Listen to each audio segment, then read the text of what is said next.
এবং স্বামীর থেকে বিবাহের সময় একটা দেনমোহর পাইল, মেয়ে বাপের থেকে পায়, স্বামীর থেকে দেনমোহর পায়, স্বামীর থেকে ত্যায্য সম্পত্তি পায়, মেয়ে তার ছেলের থেকে পায়, আবার কারণবশত ভাইয়ের থেকে পায়, মার থেকে পায়, কিন্তু মেয়ে অনেক থেকে পাইলো, তার কোনো খরচ আছে? কেন খরচ নাই? বিবাহের আগ পর্যন্ত মেয়ে বাপের কাঁধের উপরে খায়, বাবা মরে গেলে ভাইয়ের কাঁধে সে থাকে, মেয়ের বিবাহের খরচা পর্যন্ত বাপে দেয় ভাইয়ে দেয়, কোনো খরচ আছে? কিন্তু যাবার সময় অর্ধেক লইয়া যায়। স্বামীর আন্ডারে যতদিন থাকে তার গরম পোশাকের দায়িত্ব স্বামী নেয়, স্বামী ইন্তেকাল করলে বড় ছেলেরা নেয়, কিন্তু সে বাপের থেকে পাইলো, স্বামীর থেকে দেনমোহর পাইলো, সম্পত্তি পাইলো, সবার থেকে পাইলো, কিন্তু তার 5 টাকাও কি নাই, খরচ নাই। সন্তান ছেলেরা তারা কি করতেছে? বন্ধ চলেই গেল, এই বাবা যখন বৃদ্ধ হয়ে যায়, মা যখন বৃদ্ধ হয়ে যায়, এগুলি খাওয়া দাওয়ার ব্যবস্থা করে কারা? ছেলেরা। মেয়েরা খাওয়ায় দেয়? মেয়েরা তো সম্পদ নিয়ে গেল, তারা তো 10 টাকা খরচ করে গেল না, কিন্তু এই মার খরচ, বাবার খরচ, আত্মীয় স্বজনের খরচ একমাত্র সন্তানরাই বহন করে। এইজন্য আল্লাহ তাআলা তাদেরকে 2 ভাগের ব্যবস্থা করেছেন। কথা বুঝছেন নি? এখন যদি আপনি আপনার সন্তানের কাঁধে খাইলেন, আপনার সন্তান আপনাকে মৃত্যু পর্যন্ত ওষুধ করে খাওয়াইলো, ডাক্তারের কাছে নিয়ে গেল, আপনার যাবতীয় খরচ ব্যবহার করলো, আপনি করে যাওয়ার পরে যে মেয়ে চলে গেল, সে মেয়ে এসে অর্ধেক নিল, আর যে ছেলে আপনার জন্য জীবন দিল, ওই ছেলে অর্ধেক, এইটা কি মীমাংসা হইল?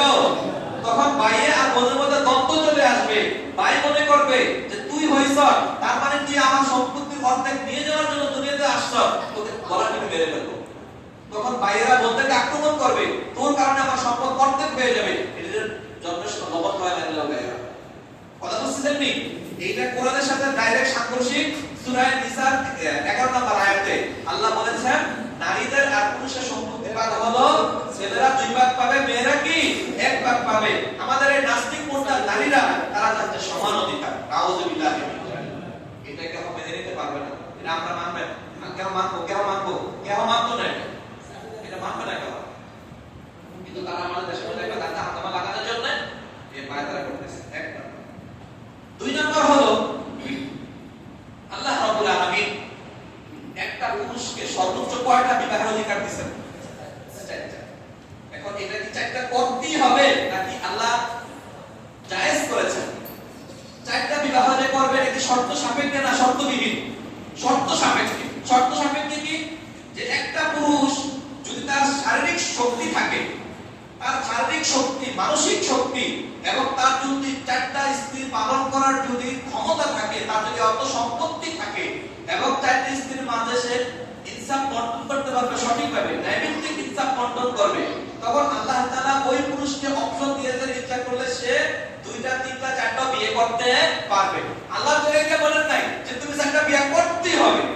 এখন যদি 4টা করতে মনে না চায় তুমি একটা করো, কিন্তু তারা বলতেছে যে 4টা বিবাহ করা এটা নিষেধ, এটা আইনগতভাবে কার্যকর করতে হবে। নাউযুবিল্লাহ মিন যালিক। আল্লাহর বিধান এটা আল্লাহ আমার উপরে জায়েজ করেছেন। একটা মানুষ নামাজ না পড়লে কাফের হয় না, কিন্তু নামাজকে অস্বীকার করলে কি হয়ে যাবে? একটা মানুষ আজীবন নামাজ পড়ে না, হ্যাঁ সে কবিরা গুনাহ করেছে, কিন্তু সে নামাজকে অস্বীকার করে নাই, সে কাফের হবে না। আর একটা মানুষ নামাজকে অস্বীকার করেছে, সে কি হয়ে যাবে? আল্লাহর বিধান আল্লাহ বলতেছেন যে একজন পুরুষ 4টা বিবাহ করতে পারবে যদি তার ওই ক্ষমতা থাকে, পারলে সে করুক, কোনো অসুবিধা নাই, এটা আল্লাহর আইন। এটা আমি মানতে পারি নাও মানতে পারি। আমি যদি একটার উপরে সন্তুষ্ট থাকি আল্লাহ আমাকে মারবে না, আর যদি সন্তুষ্ট থাকে করলে আল্লাহ বাধা দিবে না। কিন্তু আমরা যদি বলি যে না একটার বেশি করা যাবে না, এটা আইনগতভাবে বিধান করা হোক, কোন পুরুষ একাধিক বিয়ে করলে তাকে আইনের আওতায় আনা হবে, এটা কি কোরআনের সাথে সাংঘর্ষিক নয়? এটা কোরআনের সাথে সাংঘর্ষিক হয়ে গেল। আল্লাহ তাআলা কোরআনে বলেছেন, ফানকিহু মা তাওবা লাকুম মিনান নিসাই মাসনা ওয়া সুলাসা ওয়া রুবা। তবে তোমরা যেসব নারীকে পছন্দ করো তাদের মধ্যে 2, 3 বা 4 জনকে বিয়ে করতে পারো। বুঝছেন? এই 2 নাম্বার তাদের এই 2 নাম্বার বিষয়টা এটাও কোরআনের সাথে সাংঘর্ষিক।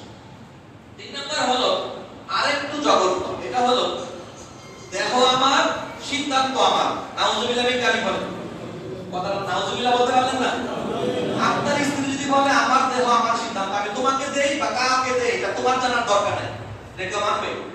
দেখেন কি বলতেছে, শরীর আমার সিদ্ধান্ত আমার। এখন একটা স্ত্রী যদি আপনি বিবাহ করেছেন, এই দেহটা কার? যে বিয়ে করছে তার জন্য তো আল্লাহ বরাদ্দ করছেন।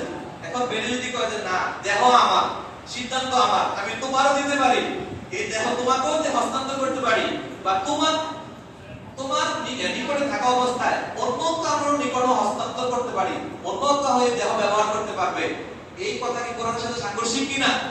দেখেন কি বলতেছে, অনেক কিছু আছে। আল্লাহ তাআলা কোরআনে বলেন কি দেখেন, আলাহুল খালকু ওয়াল আমরু, বিধান আল্লাহর, হুকুমও কি আল্লাহ। আল্লাহ এই দেহটা সৃষ্টি করেছেন, এই দেহ মালিক আল্লাহ। আর এই দেহটা আল্লাহ তাআলা তোমার স্বামীর জন্য বরাদ্দ করেছেন বৈধভাবে। আমৃত্যু পর্যন্ত যদি বিবাহ বিচ্ছেদ না হয়, এই দেহের মালিক আল্লাহ স্বামীকে বানিয়ে দিয়েছে। অতএব তুমি তোমার স্বাধীনতা অনুযায়ী তোমার এই দেহটা তোমার স্বামী ছাড়া অন্য কারোর সাথে ব্যবহার করাইতে পারবে না। কিন্তু তারা চায় যার মধ্যে তার লোকই ব্যবহার হোক, এই দেহের মালিক আমি, এই দেহ আমার, সিদ্ধান্ত আমারই হোক। নাউযুবিল্লাহি মিন যালিক। এগুলি যদি দেশের মধ্যে বাস্তবায়ন হয়, দেশের মধ্যে নারী জাতির অবস্থা কি হবে দেখেন, কি হবে। আল্লাহ তাআলা যেন আমাদেরকে হেফাজত করেন, বলি আমিন। 4 নাম্বার হলো যে মাও বলতে নারীদের যে মেন্স হয়, মাসিক হয়, হয় কি না? কেন হয়? মাসিক হওয়ার কারণ হলো আল্লাহ তাআলা তাদের মাধ্যমে সন্তান জন্ম দেন। নাকি পুরুষ যত শক্তিশালী হোক, যত জ্ঞান বুদ্ধি হোক, একটা বাচ্চা জন্ম দিতে পারবে না। আল্লাহ তাআলা নারীদের মাধ্যমে পৃথিবীতে সন্তান প্রসব করান। আর এই পেটটা যেখান থেকে এই মাসিক রক্তটা বের হয়, ওইখানেই বাচ্চাটা তৈরি হয়। প্রতি মাসে মাসে আল্লাহ তাআলা ওই দূষিত রক্তটাকে বের করে দিয়ে ওই রেহেমটাকে বাচ্চা পয়দার উপযোগী করে তোলেন। সুবহানাল্লাহ বলেন।